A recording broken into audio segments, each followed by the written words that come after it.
padroeira de um povo a lutar, a gente mineira te quer exaltar, não só lá na serra. Amado irmão, amada irmã, saúde e paz. Na alegria do dom do mês de agosto como mês vocacional, para que a luz do nosso chamamento brilhe mais forte em nós, aqui estamos ao redor da amada Mãe Maria neste sábado, quando a nossa igreja sempre nos convida a cultivar a devoção mariana como fonte que nos sustenta e referência importante que nos inspira no caminho do nosso discipulado. E aqui quero lembrar dos sermões de São Bernardo, quando ele diz: Pois bem, irmãos, também em nossos dias as palavras de Jesus são espírito e vida para alguns, e esses o seguem. Mas para outros, as mesmas palavras parecem-lhes duras, e por isso procuram no outro lado uma triste consolação. No entanto, São Bernardo comenta: a sabedoria continua a levantar a sua voz nas praças, advertindo aqueles que andam pelo caminho largo e espaçoso que conduz à morte, para que mudem o rumo dos seus passos. Durante 40 anos, exclama essa geração que desgostou a Deus. E Deus diz: é um povo de coração transviado.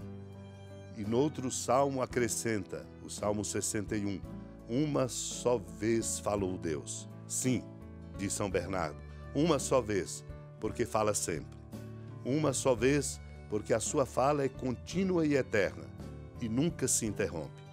Esta voz convida os pecadores a meditar em seu coração, a corrigir os pensamentos do seu coração, porque é a voz daquele que habita no coração do homem.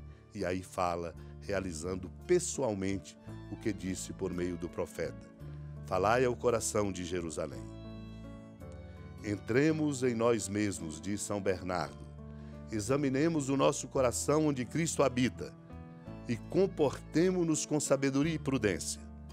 Mas não confiemos em nós mesmos. Não nos apoiemos demasiadamente em tão frágil sentinela. Naquele tempo, levaram crianças a Jesus para que impusesse as mãos sobre elas e fizesse uma oração. Os discípulos, porém, as repreendiam.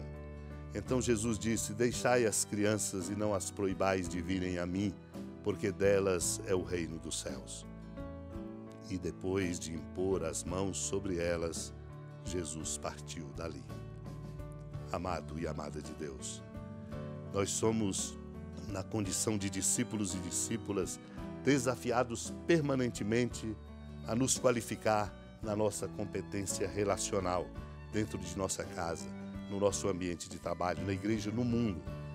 Nós vemos um mundo como o nosso degringolar-se exatamente pela falta de competência qualificada nossa quando nos colocamos diante do outro. A escuta, a palavra que dizemos, o compromisso que com cada irmão assumimos.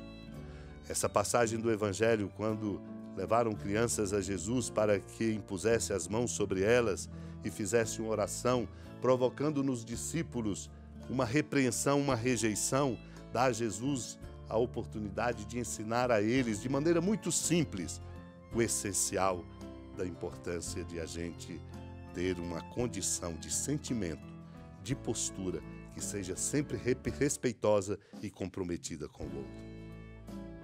Os discípulos repreendiam e não queriam que as crianças se aproximassem, como se incomodassem a Jesus. E Jesus lhes diz: deixai as crianças e não as proibais de virem a mim, porque delas é o reino dos céus. Põe, portanto, a criança como referência exatamente para dizer o quanto nós precisamos ter um coração simples, puro, e não deixar hospedar-se em nós aquilo que de fato nos afasta dos outros, quebra a aliança, nos incapacita para vivermos a alegria bonita da comunhão de irmãos e irmãs. Atentos, irmãos e irmãs, devemos estar, compreender e vivenciar o que vem sublinhado no sermão sobre o batismo de São Paciano, um bispo do século IV. Ele diz: como trouxemos a imagem do homem terrestre, levemos a daquele que vem do céu. Porque o primeiro homem da terra é terrestre, o segundo do céu é celeste. Assim agindo, já não mais morreremos. Mesmo que nosso corpo se desfaça, viveremos em Cristo, conforme Ele mesmo disse: quem crê em mim, mesmo que seja morto, viverá. Como se pode ver, a vida no mundo é a mesma para nós e para os animais, as feras e as aves. A vida deles pode até ser mais longa do que a nossa, mas o que é próprio do homem, que Cristo deu por seu Espírito, é a vida perpétua, contanto que não mais nós nos percamos pela força do pecado. Porque como a morte se encontra na culpa e é evitada pela virtude, assim o mal faz perder a vida. A virtude a sustenta. E ele diz: segurai com força o que recebestes, guardai o bem, não pequeis mais, preservai-vos puro do mal e imaculados para o dia do Senhor. Supliquemos, unido à amada Mãe Maria, esta graça, para que nós não nos desviemos do caminho e não percamos a força de continuar adiante, buscando aquilo que é a força do amor. Supliquemos. Senhora da piedade, Mãe Virgem do Cristo Deus. Lembrai-vos, ó piedosíssima Virgem Maria, que nunca se ouviu dizer que alguém daqueles que, tendo recorrido à vossa proteção, implorado a vossa assistência e reclamado o vosso socorro, tenha sido por vós desamparado. Animado com igual confiança, a vós recorro, ó Virgem das Virgens, e gemendo sob o peso dos meus pecados, me prostro a vossos pés. Não desprezeis as minhas súplicas, ó Mãe do Verbo encarnado, mas dignai-vos de as ouvir propícia e de me alcançar o que vos peço. Amém. Feliz padroeira de um povo a lutar, a gente mineira te quer exaltar, não só lá na serra, tu és esplendor de toda esta terra, também és fulgor. Amado irmão, amada irmã, com alegria, do Santuário Basílica da Padroeira do Estado de Minas Gerais, a Senhora da Piedade, que da sua casa de clemência e bondade nos acompanhe e nos abençoa do alto da serra, magnífica arquitetura divina, a bênção de Deus, amor misericordioso.